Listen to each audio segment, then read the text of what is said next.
It happened so suddenly, the words hanging in the air like an invisible strike, and for a brief moment, I couldn't process what had just been said.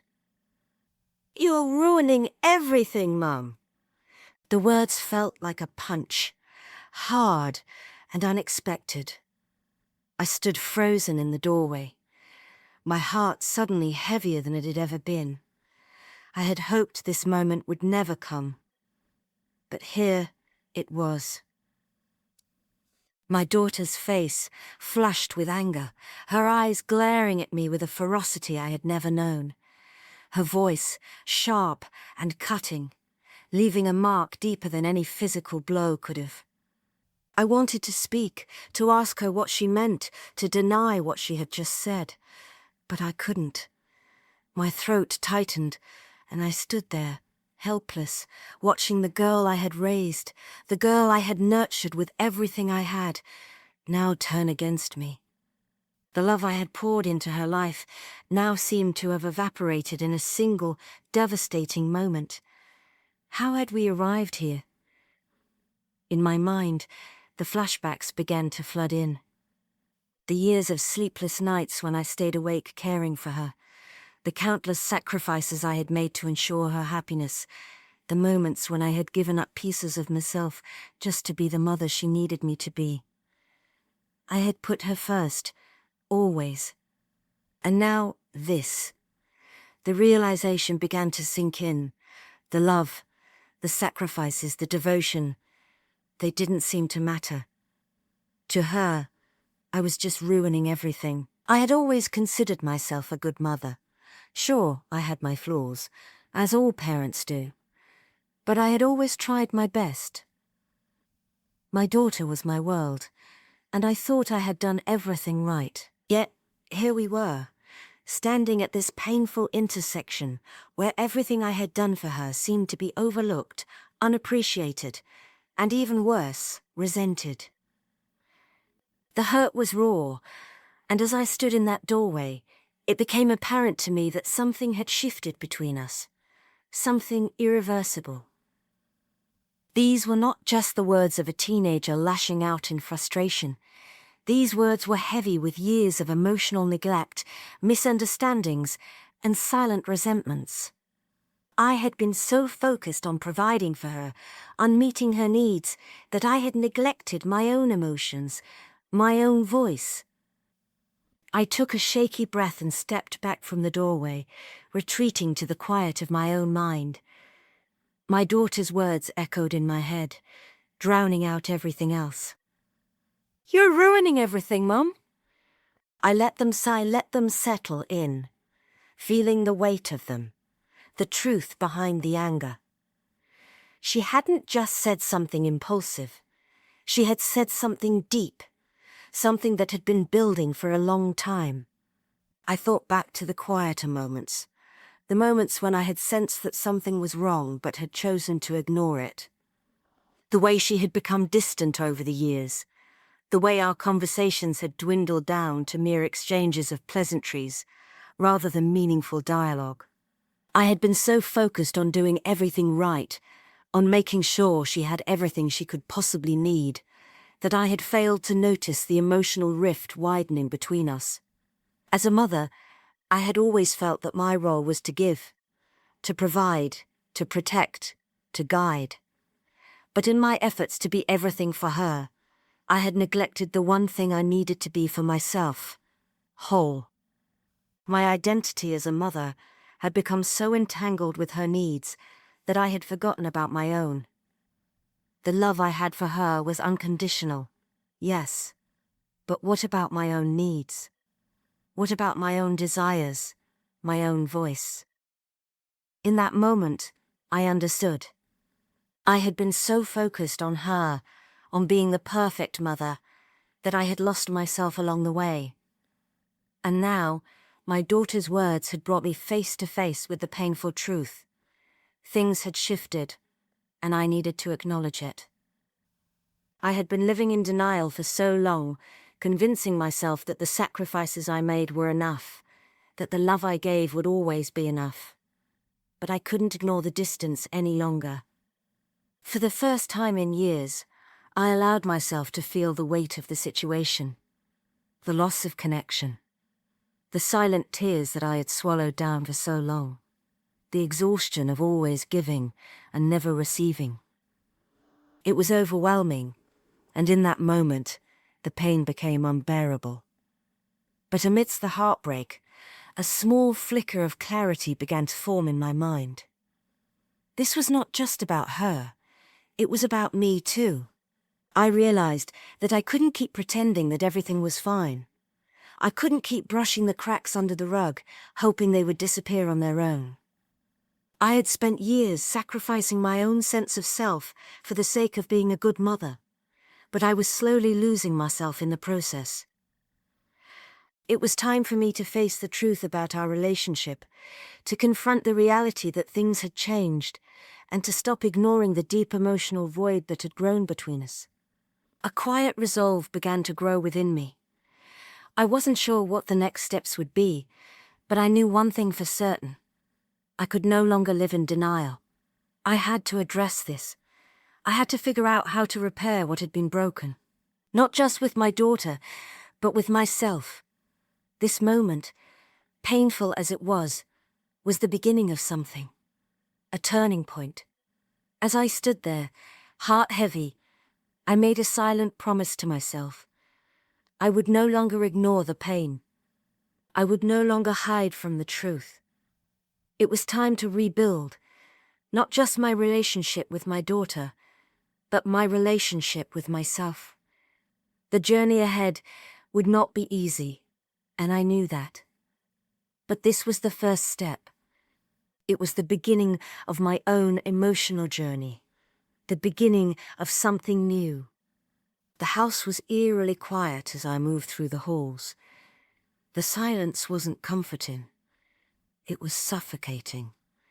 The kind of silence that makes the walls feel like they're closing in, the kind that settles in your chest and weighs you down.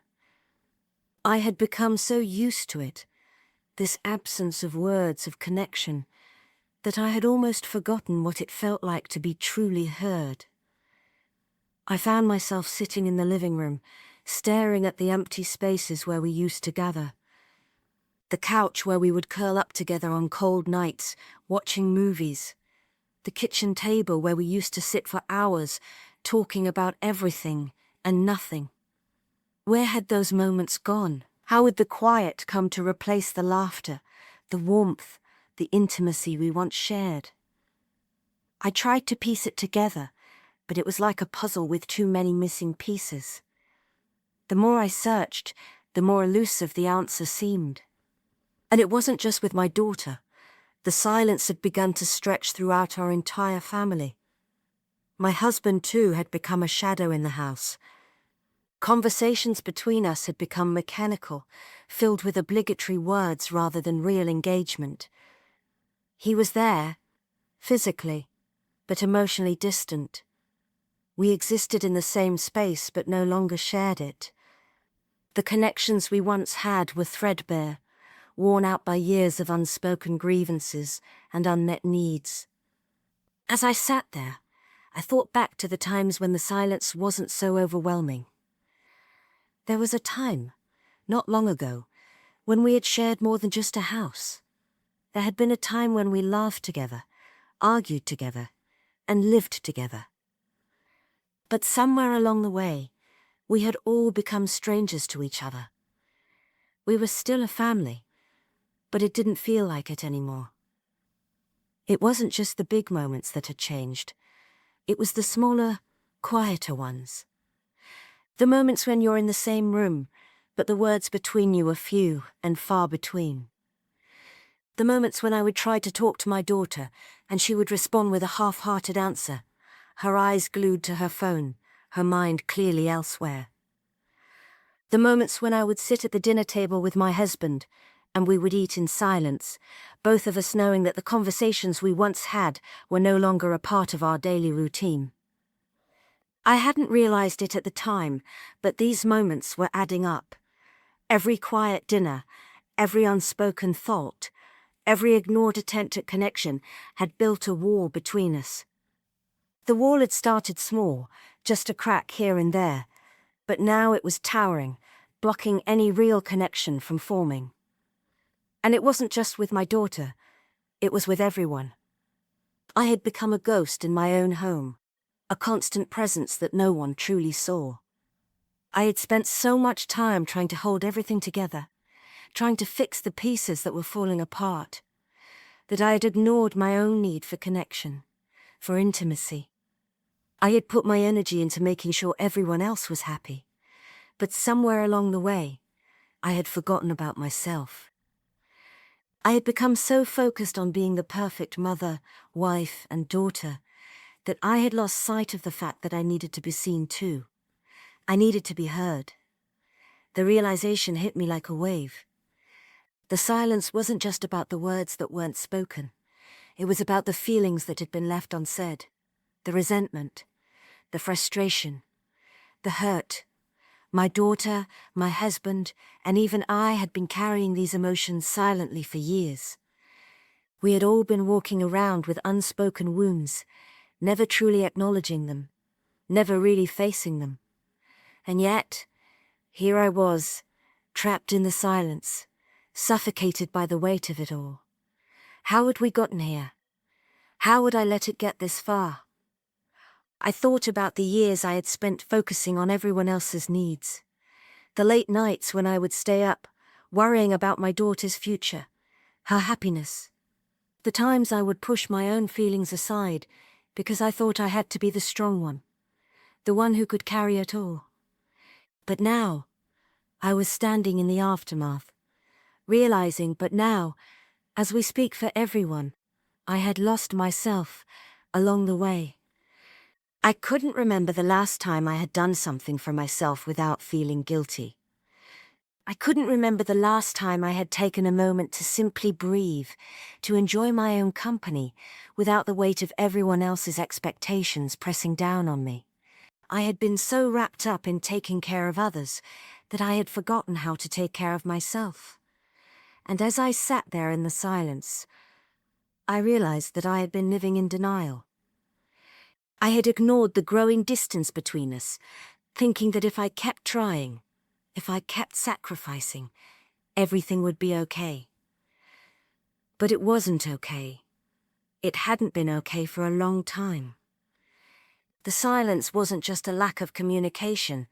It was the result of years of unspoken pain, of unmet needs, and of emotional neglect. It was the result of a relationship where one person was constantly giving, but the other was not receiving. And I had allowed it to happen. But now, as I sat there, I knew that something had to change. I couldn't keep pretending that everything was fine. I couldn't keep living in this silence, hoping that things would magically get better on their own. I needed to confront the truth, to face the reality of what had been happening for years. I needed to stop ignoring the hurt, the anger, and the resentment that had been building up inside me. As painful as it was, I knew I couldn't keep living in this state of emotional neglect. I had to break the silence, not just with my daughter, but with myself. I had to find my voice again. I had to reclaim my emotional space and stop allowing the silence to control me. The silence had been heavy, but it had also been a wake-up call.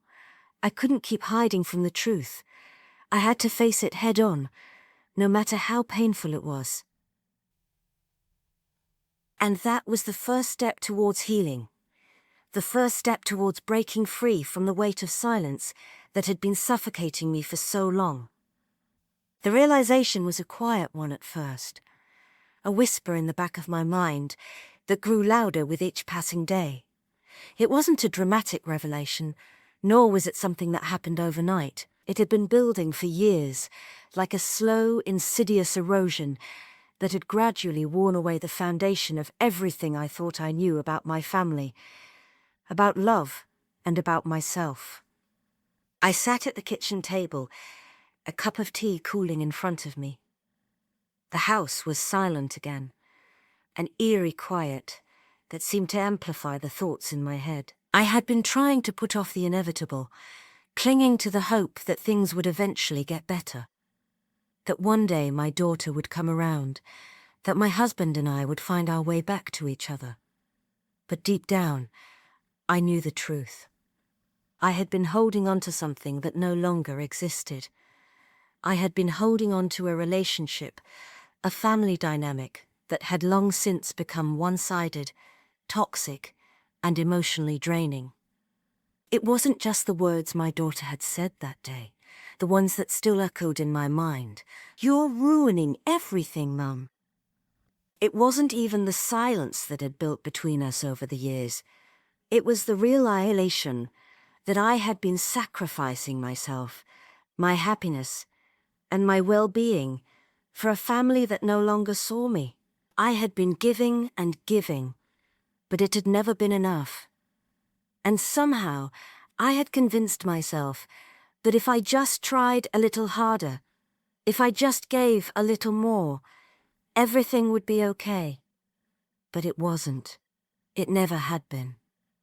I thought about all the years I had spent putting my family's needs before my own, the late nights spent working for them, the emotional energy I had poured into their lives, trying to fix everything that was broken.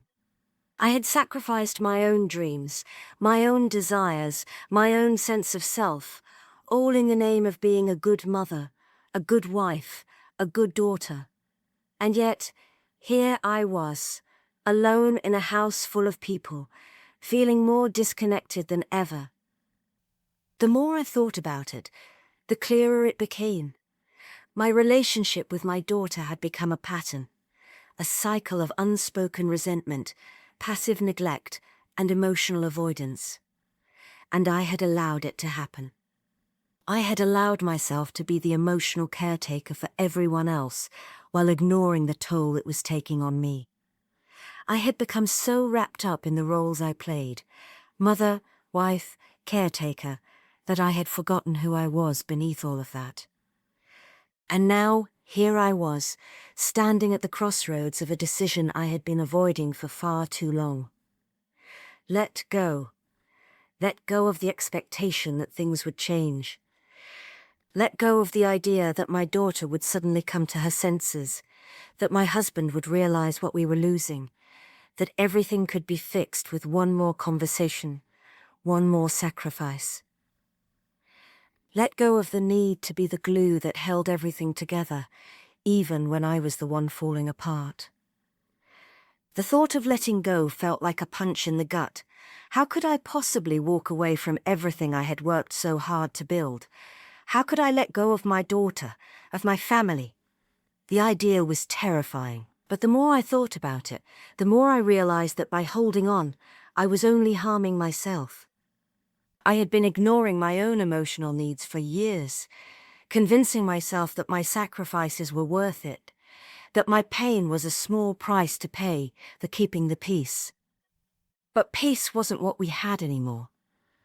Peace had been replaced with resentment, frustration, and silent bitterness, and it wasn't healthy for any of us. I thought about what it would mean to let go. It wasn't about abandoning my daughter or my family.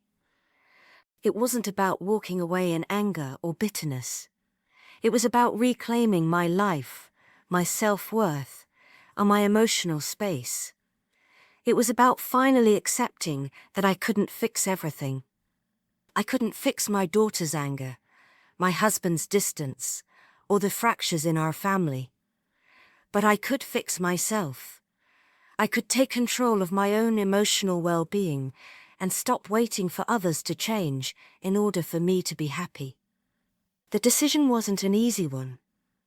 There was part of me that hesitated, that questioned whether I was making a mistake. Could I really walk away from my daughter, from my family? Was it worth the cost? The fear of losing them, of being alone, was overwhelming. The guilt was suffocating. But deep down, I knew it was the only way to move forward. I couldn't keep sacrificing myself for a relationship that was only taking from me. I had to choose myself. For the first time in a long time, I had to put my own needs first. I stood up from the kitchen table, pacing the room as I wrestled with the decision. Letting go didn't mean giving up. It meant taking back control of my life, acknowledging that I deserved more than what I had been given. I had spent years pouring my love and energy into others, and now it was time to pour that same love and energy into myself. I couldn't continue living in this cycle of emotional neglect. I couldn't continue being the martyr in a relationship that no longer served me. But the decision wasn't just about me. It was also about my daughter. I had spent so many years trying to be everything for her. But what she needed from me wasn't just my sacrifices. She needed my honesty, my strength, my ability to set boundaries. She needed to see that I was a person, not just a mother. And if that meant stepping back, giving her the space to grow on her own, then that was what I needed to do. It was time to stop enabling the unhealthy patterns that had developed between us.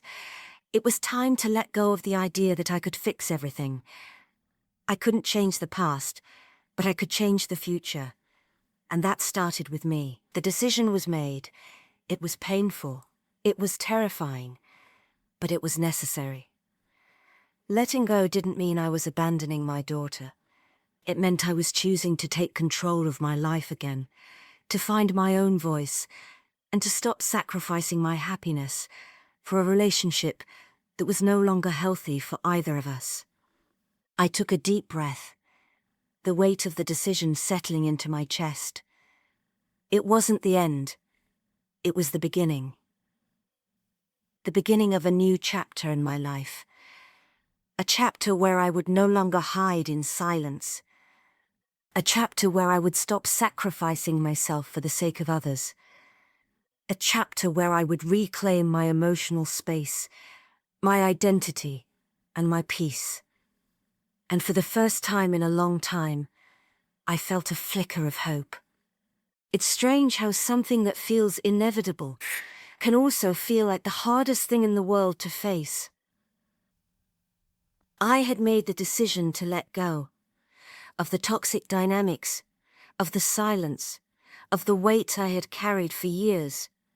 But now, I had to confront the emotional reality of that decision. I couldn't just walk away from everything without acknowledging the pain it would cause. I had already lived with the pain of emotional neglect for so long, but this would be different. This would be the pain of severing ties, of facing my daughter, of telling her the truth, of finally letting her see how much I had suffered for far too long. I spent days trying to prepare myself, mentally and emotionally. I tried to convince myself that this was for the best, that I was doing this not out of anger or resentment, but out of necessity, that I had to stop enabling the unhealthy patterns that had developed between us, that I had to take control of my own life. But every time I thought I was ready, the fear would set in, the fear of losing her, the fear of never being able to heal what had been broken between us. I wasn't sure where to begin. How do you tell someone you love that you can no longer be the person they expect you to be? How do you tell your child that you can no longer put their needs above your own when you've spent your entire life doing just that? I couldn't even bring myself to say the words out loud. I couldn't even imagine how the conversation would unfold, how my daughter would react. Would she hate me for this? Would she understand? Or would she see me as the villain, the one who abandoned her when she needed me most? The uncertainty gnawed at me. I felt like I was standing on the edge of a cliff, looking down into the unknown, not sure if I was ready to jump. But deep down, I knew I had to. If I didn't take this step, I would continue to live in the same emotional prison I had been trapped in for years. I would continue to ignore my own needs, my own voice, just to keep the peace. I started writing things down, letters to myself, letters to her, trying to make sense of all the emotions that had been building up inside me for so long. I wrote about the sacrifices I had made, the things I had given up, the love I had poured into our family. I wrote about the years of silence, the years of being overlooked, of feeling like I was invisible in my own home. I wrote about the pain, the frustration, and the deep yearning for connection that had never been met. But most of all, I wrote about the truth that I had been avoiding for so long. The truth that I couldn't keep sacrificing myself for a relationship that no longer existed in the way I wanted it to. The truth that I had to choose myself for once, even if it meant losing her. I spent hours pouring my heart onto the page, hoping that somehow the words would help me prepare for what was coming. But nothing seemed to ease the anxiety, the fear, or the doubt. The closer the day came, the more the weight of the situation settled on my shoulders. Every time I thought I had the strength to face her, the tears would come, the lump in my throat would return, and I would wonder if I was making a huge mistake. I reached out to a friend for advice, someone who had been through her own share of family struggles. We talked for hours, and I found myself pouring out everything I had been holding in. She listened, offering her perspective and wisdom, reminding me that I wasn't alone. She told me that sometimes the hardest part of love was knowing when to step back. Sometimes letting go was the only way to allow both people to heal. But that didn't make it any easier. The thought of facing my daughter, of looking into her eyes and telling her the truth, still terrified me. I wasn't sure how to begin that conversation, what words to use, or whether I could even say what I needed to say without breaking down in front of her. I decided to take small steps. I prepared myself emotionally by thinking about what I wanted to say, practicing the words in my mind. I tried to keep reminding myself that this wasn't about abandoning her. It was about reclaiming my own sense of self. I had to take care of my own emotional well-being before I could help her or anyone else. The day finally came. I couldn't put it off any longer. My heart pounded as I stood in front of the mirror, staring at my reflection. I didn't recognize the woman I saw there. I haven't seen her in years. The woman who had once been confident, who had once known who she was and what she needed. I had let so much of that go over the years, and now I was struggling to find her again. I took a deep breath, trying to calm the storm inside me. I was shaking, but I knew that this was the moment I had to face. I had to be strong. I had to tell her the truth, no matter how hard it was, no matter how much it hurt. But the hardest part, I realized, wasn't just about telling her how I felt.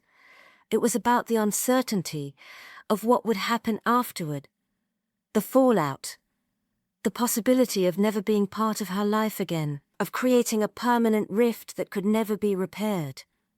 I went into her room. I stood there, watching her as she sat on her bed, absorbed in whatever she was doing. She looked up when I entered, her eyes briefly meeting mine, before returning to whatever distraction held her attention. It was like there was a wall between us, a wall that had been built over years of emotional distance, and I wasn't sure how to break it down. "Can we talk?" I asked, my voice trembling. She looked up at me, her expression guarded, but she nodded. I sat down across from her, and for a moment, we just stared at each other. I could see the walls she had built around herself, the walls I had allowed her to build. And I realized, with a sinking heart, that I had built walls too. Walls around my own emotions, walls around my own needs, walls that had kept us from truly connecting. I took a deep breath and began to speak, not knowing where the words would take me, but knowing that I had to start. This was the beginning of something I had been avoiding for far too long. The air between us felt thick, charged with an energy I couldn't quite name. I could feel my heart pounding in my chest, my palms clammy as I sat across from my daughter.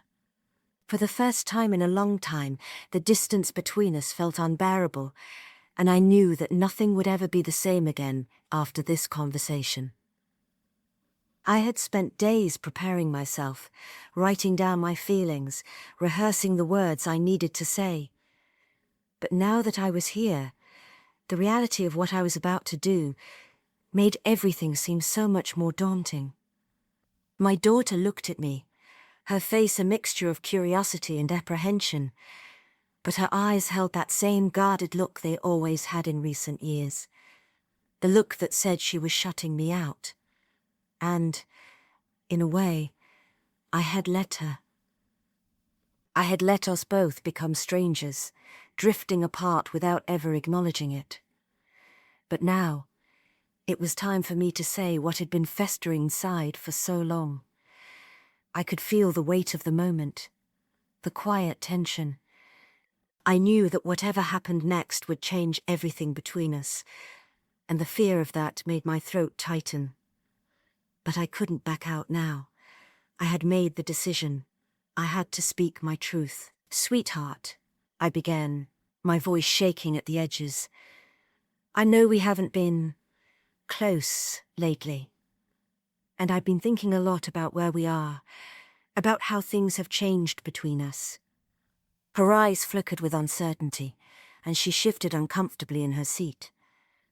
She didn't say anything, but I could see her waiting for me to continue, not sure if she even wanted to hear what was coming next. I had been avoiding this moment for so long, pretending that things would improve, that if I just kept giving more of myself, we'd find our way back to each other.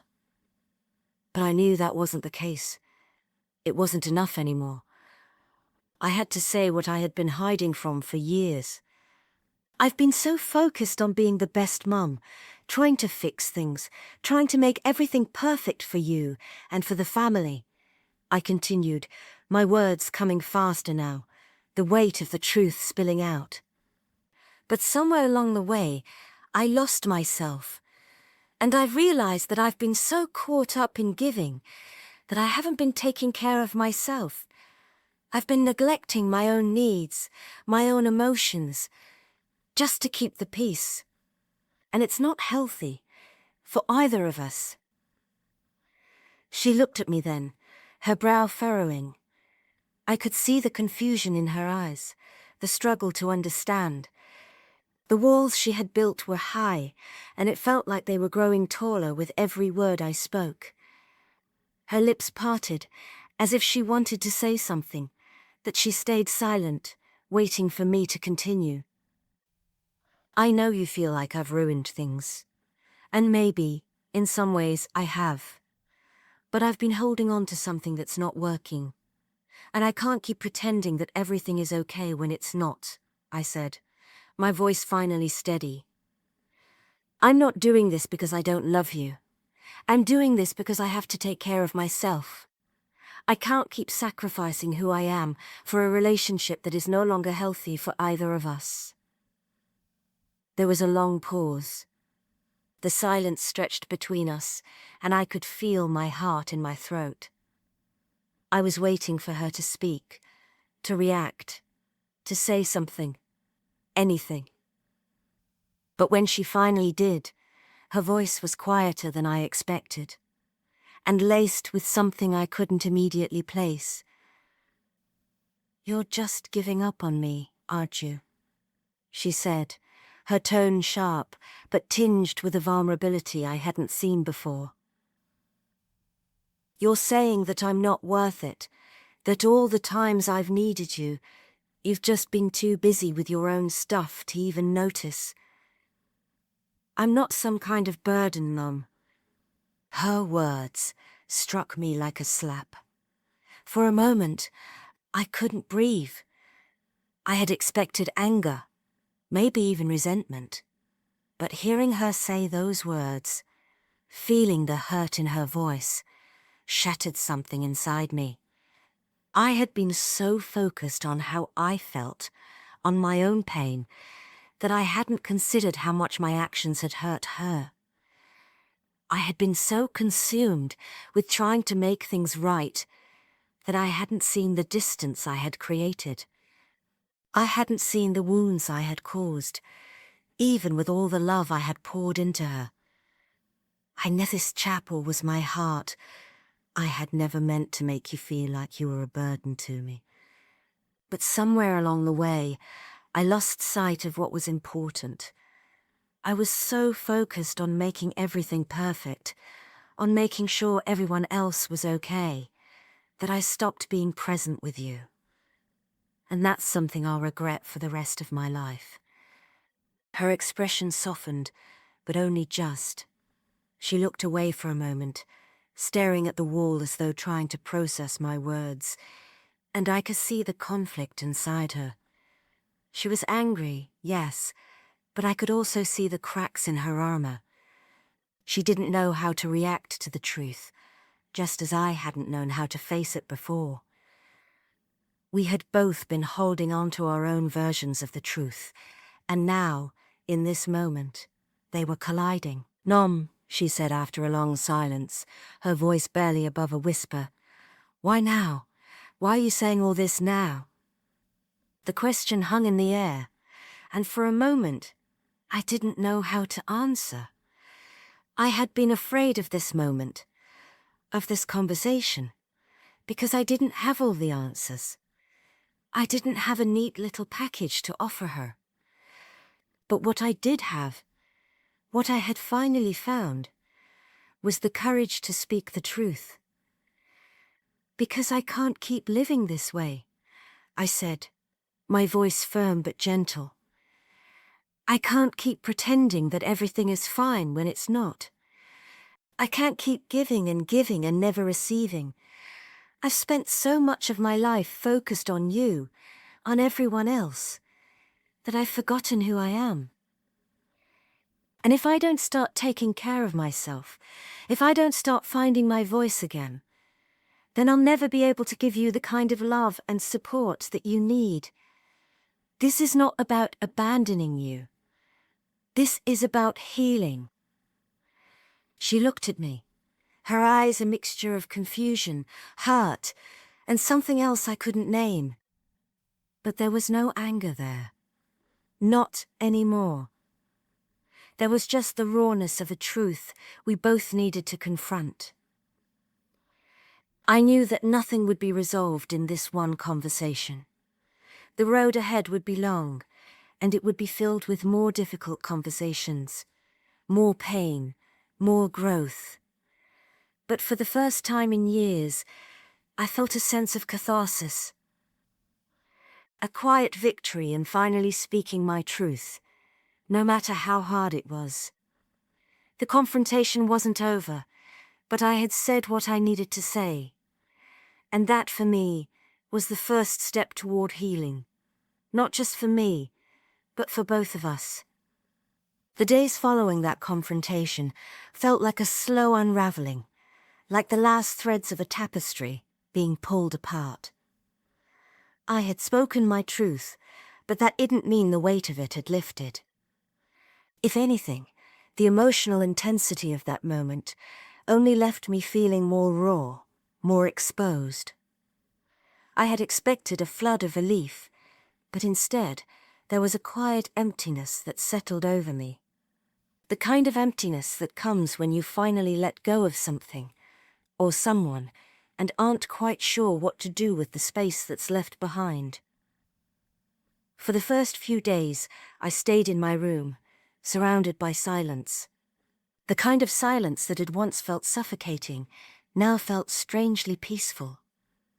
I spent hours reflecting on the conversation with my daughter, replaying every word, every gesture, trying to make sense of everything that had been said.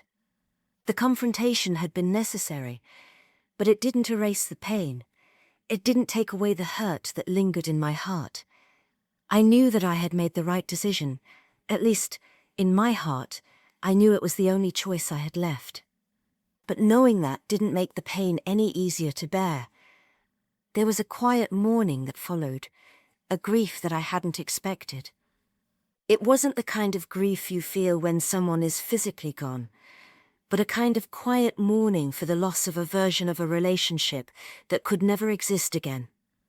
And yet, despite the sadness, I also felt a strange sense of peace beginning to emerge.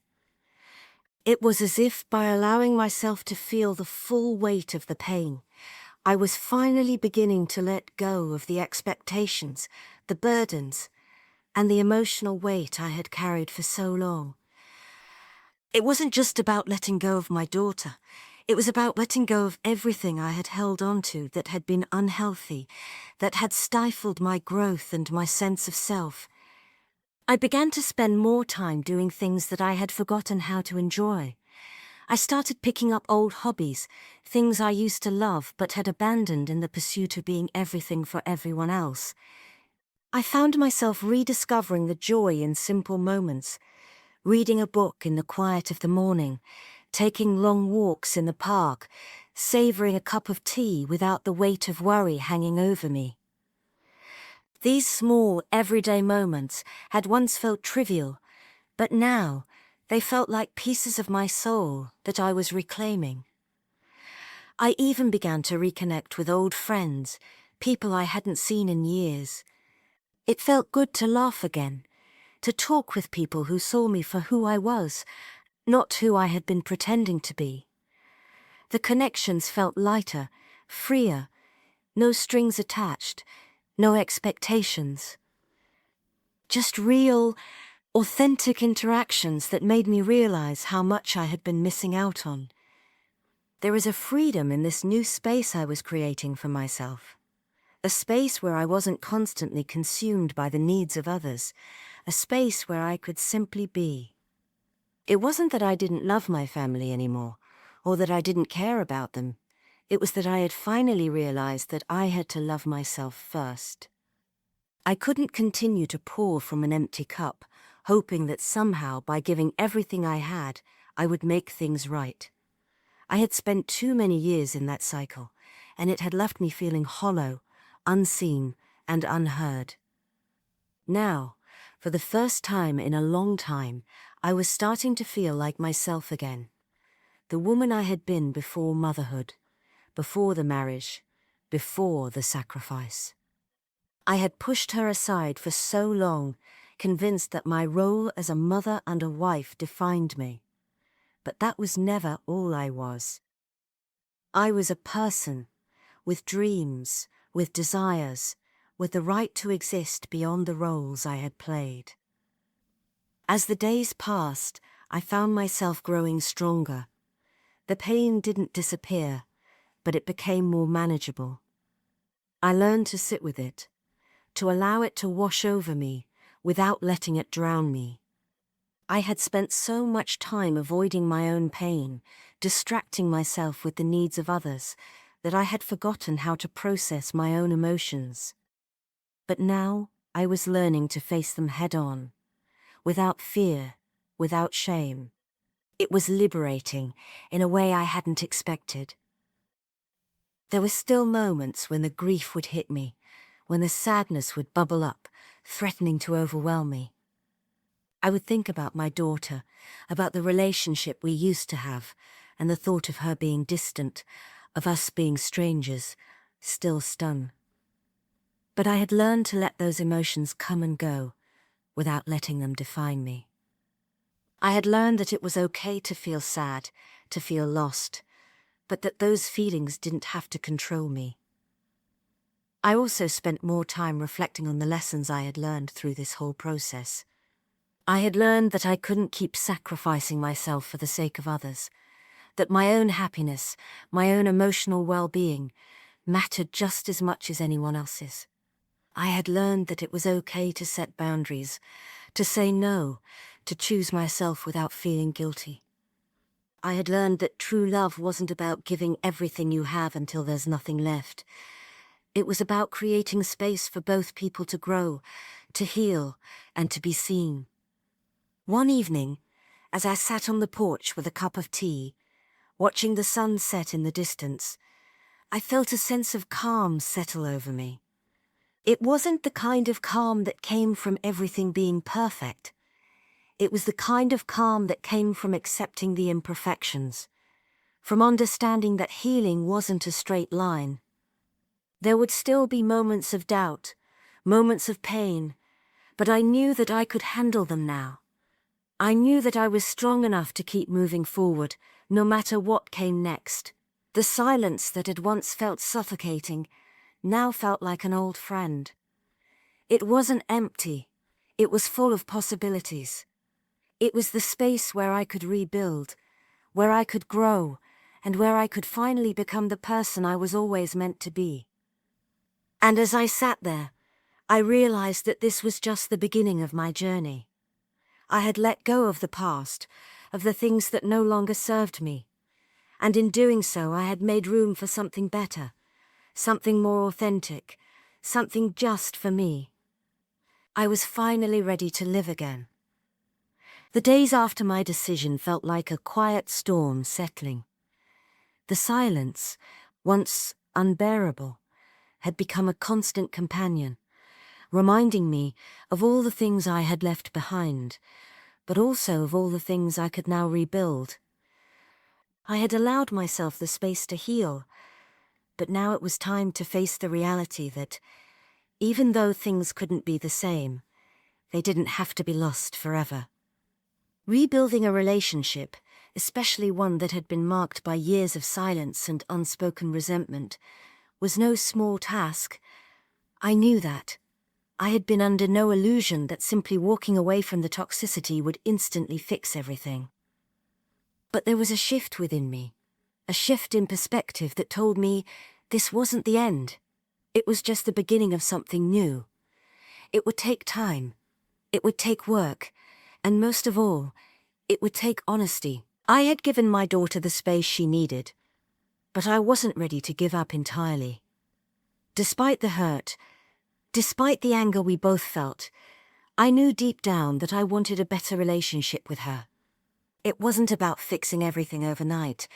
It was about starting to rebuild, step by step, brick by brick.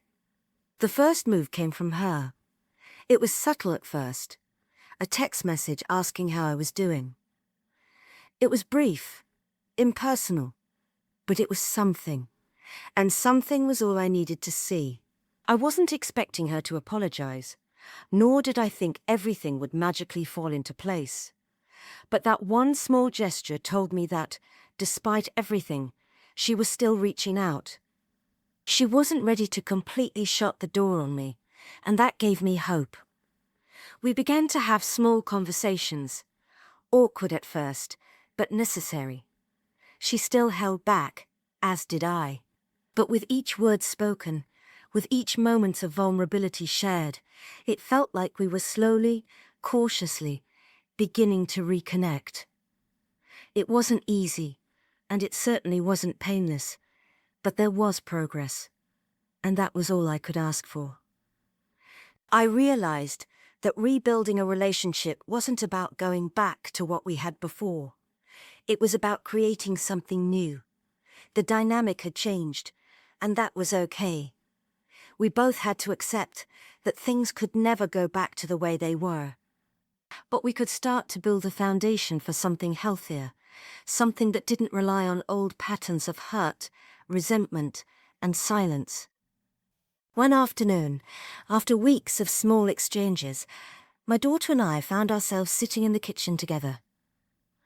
There was an unfamiliar air between us, but it wasn't as cold as it used to be. We were no longer strangers to each other. There was an unspoken understanding between us now. "You know, Mum," she began, her voice soft, tentative, "I've been thinking a lot about what you said. About everything. And I'm not saying I agree with everything, but I get it. I do. I didn't know what to say at first. The words were raw, real, and they cut through the walls we had built between us. I had expected her to lash out, to remain angry, but instead, she was showing me something I hadn't anticipated. Openness. Maybe not forgiveness, Not yet, but a willingness to understand, and that was more than I could have asked for. "I don't want to keep hurting you," I said quietly, meeting her eyes. "I want us to be able to have a relationship where we're both seen, both heard.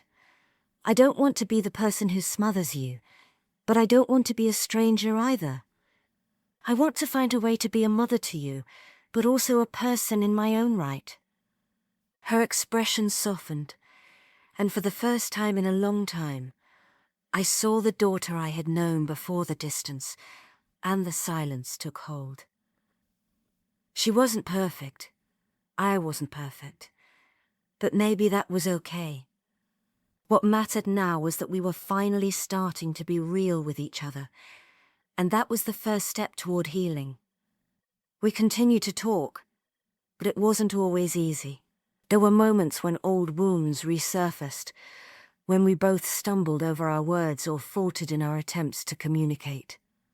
But every time we came back to each other, every time we started over, it felt like we were laying another brick in the foundation of something stronger, more honest, and more genuine than before. There were still days when I felt unsure of where we were heading. There were still times when the old patterns of silence and avoidance threatened to creep back in. But I reminded myself that healing wasn't linear. It wasn't going to happen in a straight line. There would be ups and downs, setbacks and breakthroughs. But the important thing was that we were trying. We were no longer stuck in the same toxic cycle. We were moving forward. One evening, after a particularly long conversation about the past, my daughter looked at me with a mixture of gratitude and something else, something I hadn't seen in a long time. Hope. "I'm not saying we're perfect," she said quietly, "but I think we're getting somewhere." I nodded, a quiet sense of relief washing over me. "I think so too." And in that moment, I realized that maybe, just maybe, this was the beginning of something new. It wasn't about fixing everything or making up for lost time. It was about accepting the imperfection, the messiness, and the slow, deliberate work of rebuilding what mattered. The past couldn't be erased, but it didn't have to define us either. We were starting over, not from scratch, but from a place of truth. And that was enough.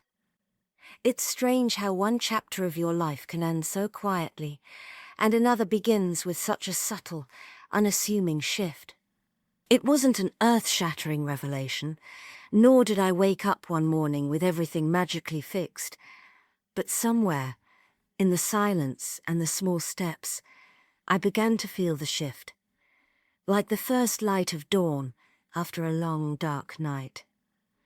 Slowly, gently, but undeniably, I was moving forward. The house, once filled with tension and unspoken words, now felt different. It was as though the air had cleared, allowing space for new energy to flow through. I spent mornings sitting on the porch with a cup of coffee, watching the world move around me, a sense of peace settling within. The absence of chaos, of unresolved conflict, was a relief I hadn't known I needed. But peace didn't mean everything was fixed. It didn't mean I had all the answers, nor did it mean that my daughter and I had magically healed every wound. It meant that I had made a conscious decision to accept what was, and to begin living from a place of truth and authenticity. I no longer needed to carry the weight of everyone's expectations, the weight of silence, or the weight of the past. I had reclaimed my emotional space, and it was enough. I began to notice the small changes within myself, the quiet confidence that had been buried for so long, the joy I felt in simply existing without the constant pressure to be everything for everyone. I had let go of the idea that my worth was defined by how much I gave, by how much I sacrificed. I had rediscovered my own value, not in the eyes of others, but in my own heart. In the days after the confrontation, after the difficult conversations with my daughter, I felt a sense of liberation that had eluded me for so long.